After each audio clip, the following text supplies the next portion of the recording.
Hi friends, Ayyanar துணை சீரியலில் இன்றைக்கி நாளைக்கான எபிசோடு பார்க்கலாம். புதுசாக பார்க்குறவங்களா இருந்தால் சப்ஸ்கிரைப் பண்ணிக்கோங்க, லைக் ஹைப்பு கொடுத்து விடுங்க. வாங்க வீடியோக்குள்ளே போகலாம். நேற்றுக்கு எபிசோடு எதில் முடிச்சிருப்பாங்கன்றது பார்த்தீங்கன்னா, இவர் நடேசன் புதுசாக வேன் வாங்கிட்டு வீட்டுக்கு வருவார். ஹார்ன் அடிச்சுட்டே வருவார்.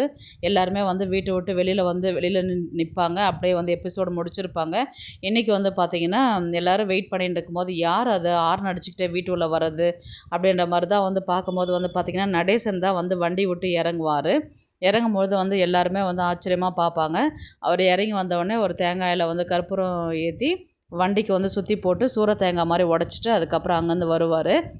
யாரடா வெட்டி பையன்னு சொல்லிட்டு சொன்னீங்க, வேலையே செய்யாத சாப்பிட்டு சாப்பிட்டு உக்காந்துக்கிறேன் அப்படின்னு சொல்லிட்டு ஆளுக்கு இஷ்டத்துக்கும் பேசுனீங்க இல்லை, இன்றைக்கி பாருங்கடா நான் வண்டி வாங்கிட்டு நிற்கிறேன், இது ஏன் வண்டிடா அப்படின்னு, இனி ஓனர் நான் தான்டா அப்படின்ற மாதிரி சொன்னதுக்கு சோழன் என்ன சொல்லுவார்னா, டே வாடகைக்கு வாங்கின்னு வந்திருக்கிறாரு, இதில் வேறு எவனா கேட்க போகிறான்டா அப்படின்ற மாதிரி தான் சொன்னதுக்கு, யாருடா வாடகைக்கு வாங்கின்னு வந்தது, ஓனரே நான் தான்டா, அந்த வண்டியில் படுற ஐயனார் துணைன்னு சொல்லிட்டு சூப்பராக இல்லைடா அப்படின்ற மாதிரி தான் சொல்லும் போது அன்னில என்ன சொல்லுவாங்கன்னா, இதான் உங்கள் சர்ப்ரைஸா அப்படின்னு சொல்லி கேட்டதுக்கு, ஆமாம்மா இதுதான் என் சர்ப்ரைஸு பாரு, இந்த வண்டி நான் தான் வாங்கிட்டு வந்தேன், இது என் வண்டி இது அப்படின்ற மாதிரி சொன்னதுக்கு உடனே சேரன் என்ன சொல்லுவார்னா, இதெல்லாம் வாங்கிறதுக்கு பல லட்சம் செலவாகுமே, இது எப்படி வாங்கினீங்க என்ன வாங்கினீங்க அப்படின்னு சொல்லிட்டு கேட்கும்போது அவர் என்ன சொல்வார்னா, ஆமாண்டா இது என் வண்டி தான், இது காசு கொடுத்து தான் வாங்கிட்டு வந்திருக்கிறேன், பாதி பணம் தான் கட்டியிருக்கிறேன், மீதி பணத்தை நீங்கள் தான் கட்டணும், 4 லட்சத்துக்கு ஆல்ரெடி நான் 2 லட்சத்துக்கு பணத்தை கொடுத்துட்டு வாங்கிட்டு வந்துக்கிறேன், மீதி 4 லட்சம் நீங்கள் கட்டணும் அப்படின்னு சொல்லிட்டு சொல்லும் போது எல்லாருமே அப்படியே ஆச்சரியமாக பார்ப்பாங்க. என்னது 4 லட்சம் நாங்கள் கட்டணுமா அப்படின்ற மாதிரி.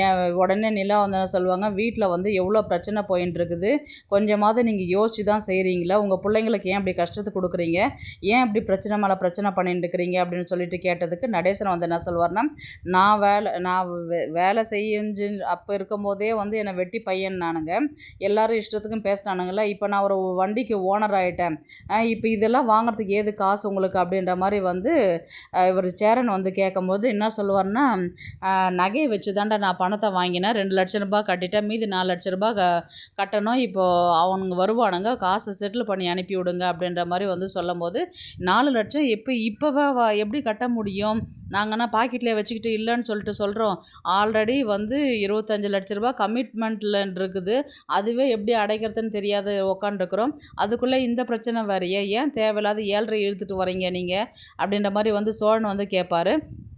யாரா 7.5 இழுத்துன்னு வர்றது அப்படின்ற மாதிரி தான் சொன்னதுக்கு, இது எப்படி வாங்கினீங்க அப்படின்னு சொல்லிட்டு அந்த பணத்தை வாங்கும்போது எப்படி யோசிப்பாங்கன்னு பார்த்தீங்கன்னா, சேரன் கிட்ட தான் நடேசன் வாங்கிட்டு போயிருப்பார். இந்த மாதிரி சேரன் அன்னைக்கு உன் கல்யாணத்துக்கு நின்றுடுச்சு, கல்யாணத்துக்கு கொடுத்து விட்டல, அந்த நகையை கொடுத்து விடு அப்படின்ற மாதிரி தான் அவர் நடேசன் கேட்பார். எதுக்குப்பா அந்த நகை அப்படின்ற மாதிரி கேட்டதுக்கு, இது கல்யாணம் தான் நின்று போயிடுச்சு இல்லையா, அந்த பணத்தை அந்த நகையை என்கிட்ட கொடுத்து விடு அப்படின்ற மாதிரி சொன்னதுக்கு பாண்டியன் என்ன சொல்லுவார்னா, நகையை எல்லாம் அவருக்கு கேட்டார்னா கொடுத்துடாதீங்க, அவர் என்ன குடிச்சு அழிச்சிருவார், இல்லைனா எங்கன்னா விற்று தின்னுடுவார், நீ கொடுக்காதண்ணா அப்படின்னு சொல்லிட்டு பாண்டியன் சேரன்கிட்ட சொல்லும் போது சேரன் என்ன சொல்லுவார்னா, அம்மா கொடுத்த நகைன்றது அவ்வளோ கஷ்டத்துலேயும் அவர் செலவு பண்ணாத குடிக்காத வச்சுருந்து நம்மக்கிட்ட கொடுக்குறாருன்னும் போது திரும்பவும் நமக்கு தாண்டா கொடுப்பாரு, அதனால் இப்போது நான் செலவு பண்ணிவிடுன்னு சொல்லிட்டு அவர் கேட்டு வாங்குறாரு, அதனால் ஒன்றும் பிரச்சனை இல்லை, கண்டிப்பாக திரும்ப நமக்கு என் நகை தானே கண்டிப்பாக அவர் கொடுத்து விட்ருவார் அப்படின்ற மாதிரி தான் அவர் சேரன் நம்பி நடேசன் கொடுத்துருப்பாரு. நடேசன் என்ன பண்ணுவார்னு பார்த்தீங்கன்னா, அந்த நகையை அடமானம் வச்சு 2 லட்ச ரூபாய் முன்பணமாக கட்டி அந்த வண்டியை வாங்கியிருப்பார். மீதி பேலன்ஸ் 4 லட்சம் கொடுக்க சொல்லுவார்.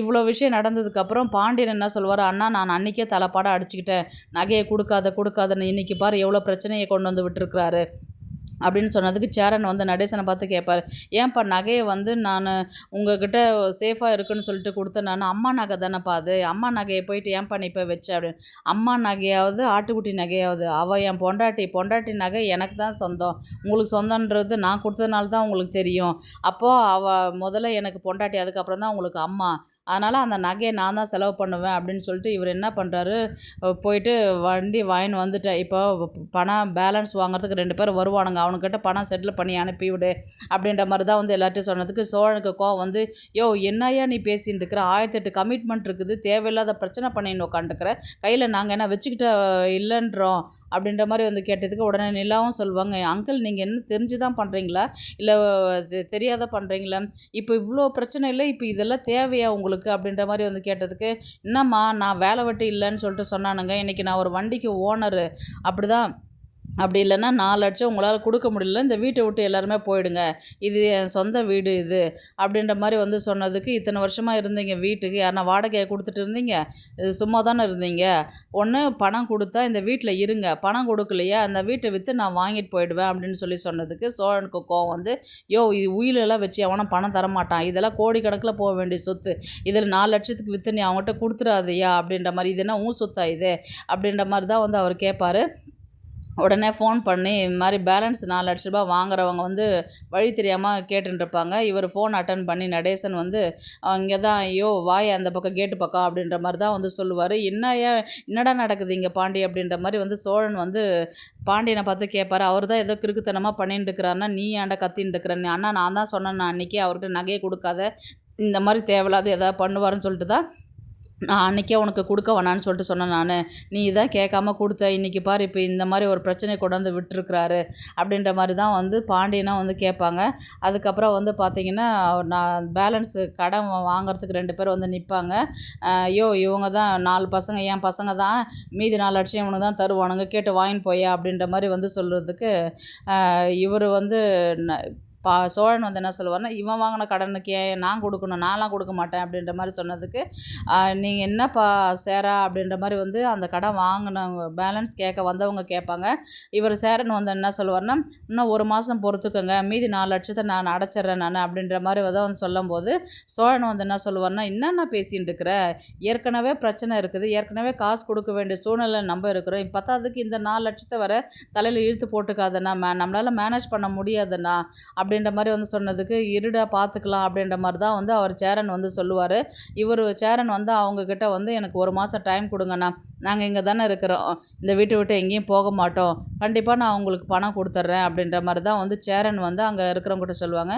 சரி சேரன், நான் உன்னை நம்புகிறேன், நான் 1 மாதம் தானே, எனக்கு பணத்தை மீதி 4 லட்சத்தை கொண்டு வந்து கொடுத்துட்டு ஆர்சி புக்கு இதை லைசன்ஸில் நீங்கள் வாங்கிக்கிங்க அப்படின்ற மாதிரி சொல்லுவாங்கன்னு சொல்லிட்டு, சரிங்க அப்படின்னு சொல்லிட்டு அவர் சேரன் சொல்லுவார். அங்கேருந்து கிளம்பி போவார். இதுக்கப்புறம் வந்து 4 லட்சத்தை நீங்கள் கொடுக்கலன்னா நாளைக்கு சட்டையை பிடிச்சி ஒன்றா தான் கேட்பான், இஷ்டம் இருந்தால் கூட, இல்லைன்னா போயினே இருங்க இந்த வீட்டை விட்டு அப்படின்ற மாதிரி வந்து சொன்னதுக்கு, பல்லவன் வந்து என்ன சொல்லுவார்னா, அண்ணா நம்ம உண்மையிலே இந்த வீட்டை விட்டு போயிடுவோமா அப்படின்ற மாதிரி வந்து கேட்பார். அதுக்கப்புறம் அதெல்லாம் ஒன்றும் இல்லைடா விட்றா அப்படின்ற மாதிரி தான் வந்து சேரன் வந்து சொல்லுவார். தேவையில்லாத இந்த ஆளால் எவ்வளோ பிரச்சனை பாருங்க அப்படின்ற மாதிரி இப்போ சோழன் வந்து சொல்ல ஆரம்பிப்பார். அடுத்தது வந்து பார்த்திங்கன்னா நிலாவும் சோழனும் வந்து பார்த்திங்கன்னா வக்கீல் வீட்டுக்கு தான் போவாங்க. வக்கீல் வந்து பார்த்திங்கன்னா இவங்க ரெகுலராக இருக்கிறவங்க இருக்க மாட்டாங்க, வேறு ஒருத்தவங்க தான் இருப்பாங்க. யாருன்னு பார்த்தீங்கன்னா இவங்க மகாநதி சீரியலில் நடிப்பாங்க பார்த்தீங்களா பிரின்ஸ்பலாக, அவங்க தான் வெயிட் பண்ணின்னு இருப்பாங்க.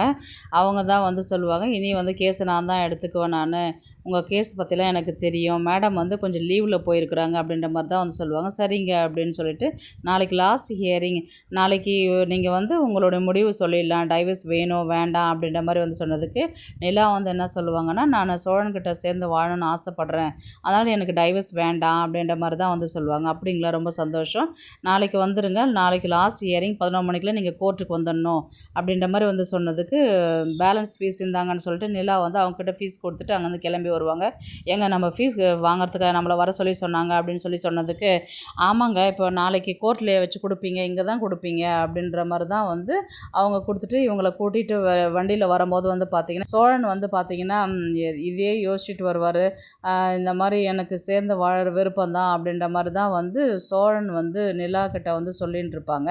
அதுக்கப்புறம் வந்து பார்த்திங்கன்னா ஆல்ரெடி ப்ரொமோ வந்தது பார்த்திங்களா, அடுத்த நாள் வந்து பார்த்திங்கன்னா இவங்க கோர்ட்டுக்கு போகிற மாதிரி தான் இருக்கும். கிளம்புறதுக்கு முன்னாடி வந்து பார்த்திங்கன்னா சேரன் தான் வந்து நிலாவுக்கிட்ட கேட்பார், ஏன்பா உனக்கு சோழன்கிட்ட நீ சேர்ந்து வாழணுன்னு தான்ப்பா நான் நினைக்கிறேன், உன்னுடைய விருப்பம் என்னன்றது சொல்லுப்பா, நீ கூடவே இருந்தால் அவனும் சந்தோஷப்படுவான், எங்களுக்கும் சந்தோஷம் அப்படின்ற மாதிரி தான் வந்து சொன்னதுக்கு, நான் கண்டிப்பாக சோழனை விட்டு போக மாட்டேன்னு, நான் சோழன் கூட தான் நான் சேர்ந்து வாழ்வேன் நான் அப்படின்ற மாதிரி தான் வந்து நிலா சொல்லுவாங்க. சேரனுக்கு வந்து இது வந்து ரொம்பவே சந்தோஷமான விஷயமா இருக்கும், ரொம்ப தேங்க்ஸ்ப்பா அப்படின்ற மாதிரி தான் வந்து அவர் சொல்லுவார். அதுக்கப்புறம் வந்து போகிற வழியில் தான் வந்து பார்த்திங்கன்னா ஏதாவது ஒரு பிரச்சனை வந்திருக்கும். ஏன்னா நேத்திக்கும் வந்து அவங்க வக்கீல்கிட்ட வந்து எனக்கு சேர்ந்து வாழணும் பிடிக்கிறோன்னு சொன்னவங்க ஜட்ஜ்மெண்ட் அன்னைக்கு வந்து எனக்கு விருப்பம் இல்லை, எனக்கு டைவர்ஸ் வேணும்னு சொல்கிறாங்கன்னா அதுக்கு நடுவில் வந்து ஏதாவது ஒரு பிரச்சனைன்றது வந்திருக்கும். இதனால் சோழனுக்கும் நிலாவுக்கும் ஏதாவது சண்டை வந்திருக்கும், இல்லை வேறு விஷயம் மூலயமா அவங்க வீட்டுக்கு சண்டை வந்திருக்கும், இல்லை வானதி மூலயமா வந்து ஏதாவது ப்ராப்ளம் க்ரியேட் ஆகிருக்கும். அதனால் நம்ம இங்கே இருந்தால் நம்மளுக்கு பிரச்சனை அப்படின்றதுனால அவங்க வெளியில் போகிறதுக்கு எனக்கு டைவர்ஸ் வேணும் அப்படின்ற மாதிரி தான் வந்து சொல்லுவாங்க. இந்த விஷயம் வந்து சோழனுக்கு தெரியாததாக இருக்கும். இல்லைன்னா நிலாவுக்கிட்ட வந்து வேறு யாராவது வந்து ஒன்றை மிரட்டி இருக்கணும். நிலா வந்து இவங்க கூட ஐயனார் வீட்டில் இருக்கிறதுனால நம்மளால தான் இவங்களுக்கு இந்த மாதிரி பிரச்சனைகள்லாம் வருதான்றது யோசித்து ஒன்று முடிவு பண்ணியிருக்கணும். இல்லையா வேறு ஒருத்தவங்கள தூண்டுதல் பேரில் அவங்க விட்டு விலகி போகிற மாதிரி இருக்கும். பார்க்கலாம், கதையை வந்து நிலாவை மிரட்டி இந்த கேஸை வந்து டைவர்ஸ் வாங்க வைக்கிறாங்களா, இல்லை அவங்களுடைய நல்லதுக்காக நிலா வந்து டைவர்ஸ் வாங்கிட்டு போகிறாங்களா, இதனுடைய கதையினுடைய சூட்சமம் வந்து நம்மளுக்கு பின்னாடி தான் தெரிய வரும். அப்படி தான் கதையை கொண்டு போவாங்க. பார்க்கலாம் கதையை வந்து எப்படி எடுத்துகிட்டு போகிறாங்கன்றது. இந்த வீடியோ உங்களுக்கு பிடிச்சிருந்தா ப்ளீஸ் லைக் பண்ணுங்கள், ஷேர் பண்ணுங்கள், சப்ஸ்கிரைப் பண்ணுங்கள். தேங்க்ஸ் ஃபார் வாட்சிங். அடுத்தது வானதி தான் காமிப்பாங்க. வானதி வீட்டில் வந்து அவங்க மாமா வந்து வானதியை கேட்பாங்க, என்னம்மா என்ன பிரச்சனை, ஏன் வீட்டுள்ளே உக்காந்துருக்குற, வெளியில் எங்கன்னா போக வேண்டியது தானே அப்படின்னு கேட்டதுக்கு, எங்கே போக சொல்கிறீங்க அப்படின்னு சொல்லிட்டு மூஞ்சல் அடித்த மாதிரி பேசுவாங்க. அதுக்கப்புறம் வந்து பார்த்திங்கன்னா, என்னவா அப்படி பேசிகிட்டு இருக்கிறான்னு அதுதான் எங்களுக்கும் புரியல, அந்த பையனை வேணாம் வேற ஒரு பையனை பார்த்து கல்யாணம் பண்ணி வைன்னு சொல்லிட்டு இருக்கிற அப்படின்னு சொல்லிட்டு அவங்க அப்பாவும் அவங்க அம்மாவும் சொல்லுவாங்க. என்ன அந்த பையன்தான் வேணும், அவனுக்காகவே எல்லாம் செய்கிறேன்ட்டு 24 மணி நேரம் அவங்க வீட்டில் இருந்தால் அந்த பையனை கல்யாணம் பண்ணிக்கிறதுக்காக வீட்டை விட்டு வெளியில் போனால் அப்படி இருக்கிறவள வேற ஒருத்தனை கல்யாணம் பண்ணிக்கிறதுக்காக விருப்பப்படுறா அப்படின்ற மாதிரி வந்து சொன்னதுக்கு, அதுக்கப்புறம் என்ன பிரச்சனைடா அப்படின்னு சொல்லிட்டு அவங்க அண்ணங்கிட்ட கேட்பாங்க, வானதி அண்ணங்கிட்ட. அவர் என்ன சொல்லுவார்ன்றது பார்த்தீங்கன்னா, 2 பேருக்குள்ளே முட்டிக்கிச்சு, அதனால தான் அதுங்க வேற ஒரு கல்யாணம் பண்ணுறதுக்கு அவள் ஏற்பாடு பண்ணிட்டு இருக்கிறா அப்படின்ற மாதிரி வந்து கேட்பாங்க. அதுக்கப்புறம் சரிம்மா நீ அவளை கூப்பிடு நான் கேட்டுக்கிறேன் அப்படின்னு சொல்லிட்டு சொன்னதுக்கு, வானதி இங்கே வாடி, இந்த மாதிரி மாமா கூப்பிட்றாரு பாரு வாங்க அப்படின்ற மாதிரி வந்து கூப்பிடுவாங்க. அதுக்கப்புறம் அவள் வானதி வந்து நிற்கும் போது வந்து பார்த்திங்கன்னா, என்னம்மா வீட்டில் பேசுறதெல்லாம் கரெக்டா அப்படின்ற மாதிரி கேட்டதுக்கு, என்ன வீட்டில் பேசுறது கரெக்டாக, எதுவாக இருந்தாலும் எனக்கு எதுவும் தெரியாது, நீங்கள் தெளிவாக கேளுங்க அப்படின்ற மாதிரி வந்து கேட்டதுக்கு, இல்லை வேற ஒரு பையனை கல்யாணம் பண்ணிக்க போகிறேன்னு சொல்லிட்டு சொன்னியாமே அப்படின்னு சொல்லிட்டு கேட்டதுக்கு, ஆமாம் சொன்னேன், எனக்கு இப்போ என்ன வயசாகுதுமா, அதுக்கப்புறம் பார்த்து பண்ணிக்கலாம், சரி நீ வேறு ஒரு மாப்பிள்ளை கல்யாணம் பண்ணிக்கிறன்றது அவ்வளோ கிளியராக இருந்தேன்னா ஒரு 6 மாதம் கழித்து பார்க்கலாம், ஆல்ரெடி என் ஒய்ஃபுக்கு சொந்தக்கார ஒரு பையன் இருக்கிறனால உனக்கு கூட தெரியுமே, அந்த பையனை நீ கல்யாணம் பண்ணிக்கிறியா அப்படின்ற மாதிரி வந்து கேட்டதுக்கு, நான் கல்யாணம் பண்ணிக்கிறேன் அப்படின்ற மாதிரி தான் யோசிச்சு முடிவு பண்ணி சொல்லிவிடுவாங்க. அதுக்கப்புறம் சொல்லிவிட்டு அவங்க உள்ளார போயிடுவாங்க. அதுக்கப்புறம் வானதி அம்மா வந்து, இவளாலலாம் என்னால் வீட்டில் வச்சுட்டு இருக்கவே முடியல, நான் தயவுசெய்து யாரையாவது பார்த்து கல்யாணம் பண்ணி இவளை அமுச்சு விட்டுடலாம், அவள் சொல்லும் போதே ஒரு நல்ல மாப்பிள்ளையே பார்த்து இது பண்ணலாம், அவள் தான் 6 மாதம்லாம் வேணாம் ஒரே மாதத்தில் கல்யாணம் முடிக்க சொல்கிறாளே, அதனால் நம்ம கல்யாணத்தை சீக்கிரமாக முடிச்சிடலாம் அப்படின்ற மாதிரி சொன்னதுக்கு அவங்க மாமா என்ன சொல்லுவார்னா, இவ்வளோ அவசரப்படுறாள், என்ன தான் பிரச்சனை, இவ்வளோ சீக்கிரம் கல்யாணம் பண்ணி வைக்கிறாள், இல்லை நாளைக்கு பொண்ணு பார்க்குறேன்னு சொல்லிட்டு மாப்பிள்ளை பார்க்குறேன்னு மறுபடியும் ஏதாவது பிரச்சனை பண்ணிவிட்டு மறுபடியும் எதனா பண்ண போகிறா அப்படின்னு சொல்லி கேட்டதுக்கு, அதே தான் எனக்கும் கவலையாக இருக்குது அப்படின்ற மாதிரி தான் வந்து வானதியுடைய அப்பா சொல்லுவார். சரி எதுவாக இருந்தாலும் அவளையும் கிளியராக கேட்டுக்கலான்னு சொல்லிட்டு சொன்னதுக்கு, அவள் தான் அவ்வளோ கிளியராக சொல்கிறாள், அவள் தான் வேறு கல்யாணம் பண்ணிக்க மாட்டேன், அவனை கல்யாணம் பண்ணிக்க மாட்டேன், வேறு ஒருத்தனை பார்த்து கல்யாணம் பண்ணி வைன்னு சொல்லிட்டு சொல்கிறாள், அதனால் தயவுசெய்து நீங்களே பார்த்து எதனா கல்யாணம் பண்ணி வச்சுருங்கண்ணா அப்படின்ற மாதிரி தான் வந்து வானதி அம்மா வந்து சொல்லுவாங்க. இந்த வீடியோ பிடிச்சிருந்தா லைக் பண்ணுங்க, நம்ம சேனலை சப்ஸ்கிரைப் பண்ணுங்க, உங்க ஆதரவு ரொம்ப முக்கியம். நன்றி.